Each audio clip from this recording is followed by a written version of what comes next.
ನಮಸ್ತೆ ವೀಕ್ಷಕರೇ, ಪಬ್ಲಿಕ್ ವಾಯ್ಸ್ಗೆ ಸ್ವಾಗತ. ಗದಗದಲ್ಲಿ ಸಚಿವ ಸ್ಥಾನ ಕೈ ತಪ್ಪಿದ ಹಿನ್ನೆಲೆ ಭುಗಿಲೆದ್ದ ಆಕ್ರೋಶ, ಕಾರ್ಯಕರ್ತರ ಪ್ರತಿಭಟನೆ, ಪಕ್ಷದ ವಿರುದ್ಧ ಅಸಮಾಧಾನ. ರಾಜ್ಯದ ಸಚಿವ ಸಂಪುಟ ವಿಸ್ತರಣೆ ರಾಜಕೀಯ ವಲಯದಲ್ಲಿ ಹೊಸ ಚರ್ಚೆಗೆ ಕಾರಣವಾಗಿದ್ದು, ಹಲವು ಜಿಲ್ಲೆಗಳಲ್ಲಿ ಸಂತಸ ಮತ್ತು ನಿರಾಸೆ ಎರಡೂ ಕಾಣಿಸ್ತಾ ಇದೆ. ಅದೇ ರೀತಿ ಗದಗ ಜಿಲ್ಲೆಯಲ್ಲೂ ಸಚಿವ ಸ್ಥಾನ ವಿಚಾರವಾಗಿ ಅಸಮಾಧಾನದ ವಾತಾವರಣ ನಿರ್ಮಾಣವಾಗಿದೆ.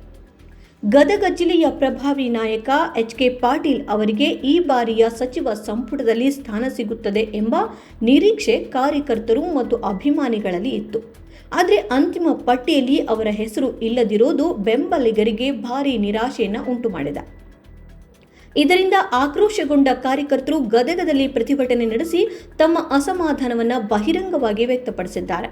ಪ್ರತಿಭಟನೆಯಲ್ಲಿ ಭಾಗವಹಿಸಿದ ಕಾರ್ಯಕರ್ತರು ಪಕ್ಷದ ನಾಯಕತ್ವದ ವಿರುದ್ಧ ಘೋಷಣೆಗಳನ್ನು ಕೂಗಿ ಜಿಲ್ಲೆಯ ಜನರ ಭಾವನೆಗಳಿಗೆ ಗೌರವ ಕೊಡಬೇಕೆಂದು ಆಗ್ರಹಿಸಿದರು. ಕಾರ್ಯಕರ್ತರ ಅಭಿಪ್ರಾಯದಂತೆ ಪಾಟೀಲ್ ಅವರು ಹಲವು ವರ್ಷಗಳಿಂದ ಪಕ್ಷದ ಸಂಘಟನೆ ಬಲಪಡಿಸುವಲ್ಲಿ ಪ್ರಮುಖ ಪಾತ್ರ ವಹಿಸಿದ್ದಾರೆ. ಚುನಾವಣಾ ಸಮಯದಲ್ಲೂ ಪಕ್ಷದ ಗೆಲುವಿಗಾಗಿ ಶ್ರಮಿಸಿದ್ದಾರೆ. ಇಂತಹ ನಾಯಕರನ್ನ ಸಚಿವ ಸ್ಥಾನದಿಂದ ವಂಚಿಸಿರುವುದು ಸರಿಯಾದ ನಿರ್ಧಾರವಲ್ಲ ಎಂದು ಅವರು ಹೇಳಿದರು. ಪ್ರತಿಭಟನಾಕಾರರು ಗದಗ ಜಿಲ್ಲೆಯ ಅಭಿವೃದ್ಧಿ ಹಾಗೂ ಜನರ ಸಮಸ್ಯೆಯನ್ನು ಸಮರ್ಪಕವಾಗಿ ಸರ್ಕಾರದ ಮುಂದೆ ಮಂಡಿಸಲು ಪಾಟೀಲ್ ಅವರಿಗೆ ಸಚಿವ ಸ್ಥಾನ ನೀಡಬೇಕಾಗಿತ್ತು ಎಂದು ಅಭಿಪ್ರಾಯ ವ್ಯಕ್ತಪಡಿಸಿದರು. ಜಿಲ್ಲೆಗೆ ಸಮರ್ಪಕ ಪ್ರತಿನಿಧಿತ್ವ ದೊರೆಯದಿರುವುದು ಬೇಸರದ ಸಂಗತಿ ಎಂದು ಹೇಳಿದರು.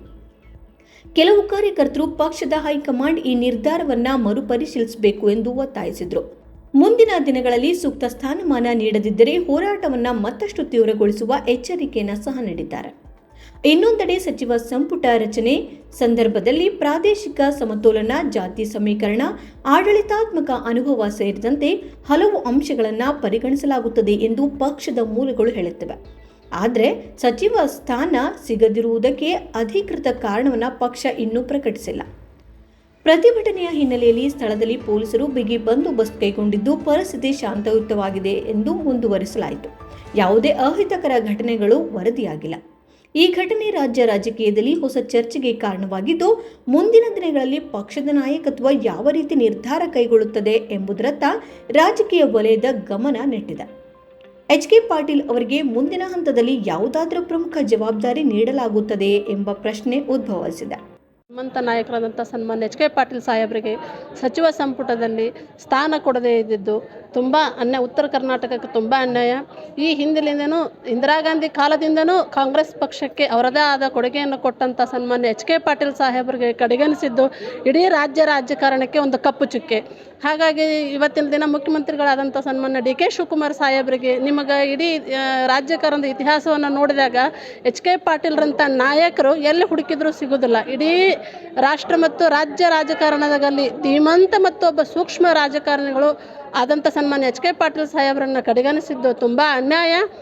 ಮುಂಬರೋ ದಿನಗಳಲ್ಲಿ ತುಂಬ ನಷ್ಟವನ್ನು ಅನುಭವಿಸ್ಬೇಕಾಗತ್ತೆ ಕಾಂಗ್ರೆಸ್ ಪಕ್ಷಕ್ಕೆ. ಕಾಂಗ್ರೆಸ್ ಪಕ್ಷಕ್ಕೆ ಎಚ್.ಕೆ. ಪಾಟೀಲ್ ಸಾಹೇಬರ ಕೊಡುಗೆ ಅಪಾರವಾದದ್ದು. ಅಂಥ ನಾಯಕರನ್ನು ಕಡೆಗಣಿಸಿದ ಸರ್ಕಾರಕ್ಕೆ ನಮ್ಮದು ಒಂದು ದಿಟ್ಟವಾದ ಹೋರಾಟ ಇದೆ.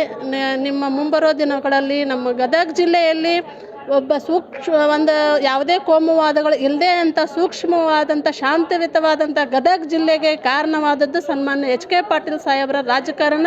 ಅವರು ಕೊಟ್ಟಂಥ ಕೊಡುಗೆಗಳು, ಅವರ ಮಾರ್ಗದರ್ಶನಗಳು, ಇವು ಎಲ್ಲಗಳನ್ನು ನಿಲುವುಗಳನ್ನು ನೋಡಿದಾಗ ನೀವು ಕೇವಲ ನಿಮ್ಮ ಸಚಿವ ಸಂಪುಟವನ್ನು ನಿರ್ವಹಿಸುವುದಷ್ಟೇ ಅಲ್ಲ, ಒಂದು ಜಿಲ್ಲೆಯಲ್ಲಿ, ಒಂದು ಇಡೀ ರಾಜ್ಯದಲ್ಲೇ ಒಂದು ಶಾಂತಿಯುತವಾದ ನಗರ ಒಂದು ಏನಂದ್ರೆ ರೈತಂದ್ರೆ ನಮ್ಮ ಗದಗ ಜಿಲ್ಲೆ. ಅಂಥ ನಾಯಕರನ್ನು ಕಡೆಗಣಿಸಿದ್ದಕ್ಕೆ ನಮಗೆ ತುಂಬ ನೋವಿನಾಗೈತಿ. ಮುಂಬರೋ ದಿನಗಳಲ್ಲಿ ರಾಜಕಾರಣ ಅಂದ್ರೆ ಸಂಚು, ದುರುದ್ದೇಶ ಮತ್ತು ಸ್ವಾರ್ಥ ಇದು ಸಹಜ.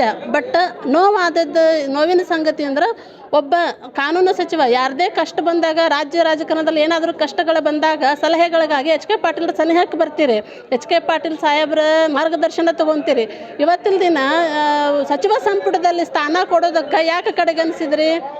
ಅಂಥ ನಾಯಕರು ಇದ್ರೆ ಕೆಲವೊಂದು ಆಗು ಹೋಗುಗಳಿಗೆ ಕಡಿವಾಣ ಬೀಳ್ತಾವೆ ಅನ್ನೋದಕ್ಕೆ ನಮ್ಮ ನಾಯಕರನ್ನು ಕಡೆಗಣಿಸ್ಯಾರಿ. ಇದಕ್ಕೆ ನಮ್ದೊಂದು ಧಿಕ್ಕಾರ ಐತ್ರಿ.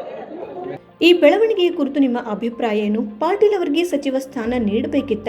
ನಿಮ್ಮ ಅಭಿಪ್ರಾಯವನ್ನು ಕಮೆಂಟ್ ಮೂಲಕ ತಿಳಿಸಿ. ಇಂತಹ ರಾಜಕೀಯ ಕ್ಷಣದ ಸುದ್ದಿಗಳಿಗಾಗಿ ನಮ್ಮ ಚಾನೆಲ್ನ ಸಬ್ಸ್ಕ್ರೈಬ್ ಮಾಡಿ, ವಿಡಿಯೋನ ಲೈಕ್ ಮಾಡಿ ಮತ್ತು ನಿಮ್ಮ ಸ್ನೇಹಿತರಿಗೆ ಹಂಚಿಕೊಳ್ಳಿ. ಧನ್ಯವಾದಗಳು.